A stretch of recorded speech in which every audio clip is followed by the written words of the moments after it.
গর্ভবতী পশু কুরবানি করা কি জায়েজ আছে? গুরুত্বপূর্ণ একটি প্রশ্ন কুরবানি সম্পর্কে। এখানে বলেছে গর্ভবতী পশু কি কুরবানি করা জায়েজ হবে? এবার আপনি একটা পশু কুরবানির জন্য রেখেছেন, সেই পশুটা গাভী হয়ে গেছে, সে গাই হোক বা বকরি হোক, ভেড়াই হোক বা উট দুম্বা যে কোনো পশুই হোক, আপনি কোরবানির জন্য রেখে দিয়েছেন, গাভী হয়ে গেছে। এখন ভাবতেছেন এই গাভী পশুটা আমি কেমন করে জবাই করব, কোরবানি করব। এই ক্ষেত্রে এটার উত্তরটা কি হবে? গর্ভবতী পশু কোরবানি করা কি জায়েজ আছে? উত্তরটা হবে হ্যাঁ, গর্ভবতী পশু কোরবানি করা জায়েজ আছে। এখানে আরেকটা প্রশ্ন, পশু জবাইয়ের পর যদি বাচ্চাকে জীবিত পাওয়া যায় তাহলে কি করবে? পশু জবাই করার পর যদি বাচ্চাকে জীবিত পাওয়া যায় তাহলে কি করণীয়?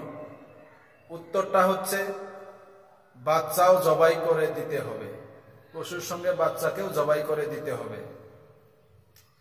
জবাইয়ের এখানে আরেকটি প্রশ্নটা হচ্ছে জবাইয়ের আগ মুহূর্তে যদি পশুর প্রসাব অবস্থা উপনীত হয়, মতলব জবাইয়ের আগ মুহূর্তে, কুরবানি পশু জবাই করার আগ মুহূর্তে যদি প্রসাব বেদনা শুরু হয় তখন কি করবেন, করণীয় কি?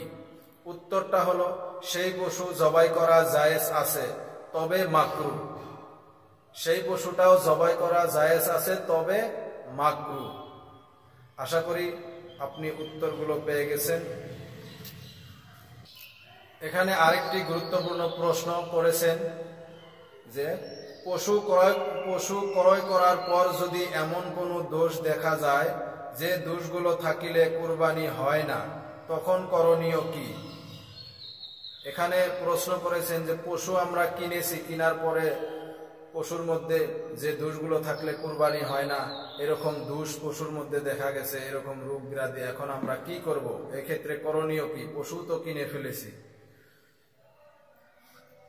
উত্তরটা হলো ওই পশুর দ্বারা কুরবানি হবে না, ওই রকম দূষণীয় পশুর দ্বারা কুরবানি হবে না। তবে হ্যাঁ, এখানে গরিব ব্যক্তির জন্য জায়েজ আছে।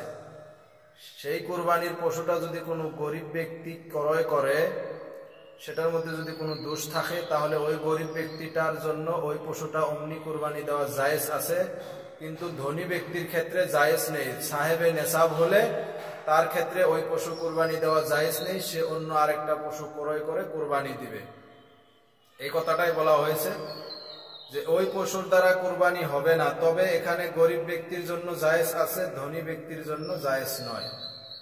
এখানে আরেকটি প্রশ্ন হয়েছে যে আপনি কোনো পশু ক্রয় করার সময় জিজ্ঞাসা করলেন বয়স কত, সে বলল 2 বছর।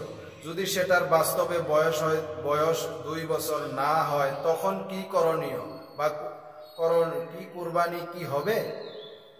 এখানে প্রশ্ন করেছেন আপনি বাজার থেকে একটা পশু কিনতে গেছেন কুরবানির জন্য। তো কুরবানির জন্য পশু কিনতে গিয়েছেন, আপনি পশু কিনতে গেলে, কুরবানির পশু কিনতে গেলে তো পশুর বয়স দেখে কিনতে হয়। যেমন ছাগল, খাসি, মানে বকরি, খাসি, ভেড়া, দুম্বা, এইগুলো কমপক্ষে 1 বছর বয়স হতে হবে। উট 5 বছর হতে হবে। গরু, মহিষ এগুলো 2 বছর হতে হবে। এই সম্পর্কে আমি অন্য ভিডিও আলোচনা করেছি। তো এরকম বয়স দেখে নিতে হবে। এবার আপনি জিজ্ঞাসা করেছেন যে কুরবানির পশুর বয়স কত, সে বলেছে বকরি কিনেছেন, বকরির ক্ষেত্রে বলছে 1 বছর, বা গরু কিনেছেন বলছে হ্যাঁ ঠিক আছে 2 বছর। তো এই ক্ষেত্রে কুরবানির পশুর বয়স বাড়িতে আনার পর আপনি দেখলেন সে 2 বছর বলেছে, কিন্তু 2 বছর নয়, বয়সটা কম। এখন আপনি কি করবেন? উত্তরটা হবে